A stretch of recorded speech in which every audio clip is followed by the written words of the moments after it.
आइए समझते हैं कि केमिस्ट्री में कोर इलेक्ट्रॉन होता क्या है। तो एक एग्जांपल के द्वारा इसे समझने की कोशिश करते हैं। हम एक एलिमेंट लेते हैं जैसे सोडियम। तो ये हो गया सोडियम। अब ये सोडियम का एटॉमिक नंबर 11 होता है, मतलब उसमें 11 इलेक्ट्रॉन पाए जाते हैं।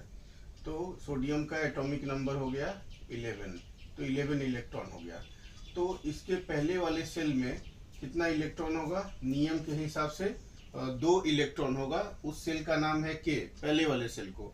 दूसरे का नाम है एल। तो एल वाले सेल में कितना इलेक्ट्रॉन मैक्सिमम हो सकता है? तो ये हो गया 8। और तीसरे वाले में एम। तो ये 11 कंप्लीट करना है, तो 2 और 8 10, और लास्ट में हो गया 1।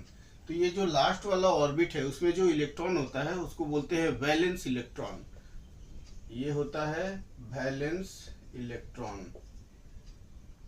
वैलेंस इलेक्ट्रॉन हो गया। और ये जो दोनों बचे हैं, इन दोनों का टोटल करेंगे तो 10 होगा। और इन्हीं जो वैलेंस इलेक्ट्रॉन को छोड़ के जितने इलेक्ट्रॉन बाद बाकी बचते हैं उनको बोलते हैं कोर इलेक्ट्रॉन। तो ये दोनों मिलके क्या हो जाएगा? Core electron. तो अगर पूछा जाए कि सोडियम में वैलेंस इलेक्ट्रॉन कितना होता है तो बोलेंगे 1, और कोर इलेक्ट्रॉन कितना होता है तो बोलेंगे 10। तो इसमें कोर इलेक्ट्रॉनों की संख्या पता करना है तो इन दोनों को ऐड कर देंगे तो कोर इलेक्ट्रॉन पता चल जाएगा। और लास्ट ऑर्बिट, जिसको आउटर मोस्ट ऑर्बिट बोलते हैं, उसमें जो इलेक्ट्रॉन होता है उसको वैलेंस इलेक्ट्रॉन बोलते हैं।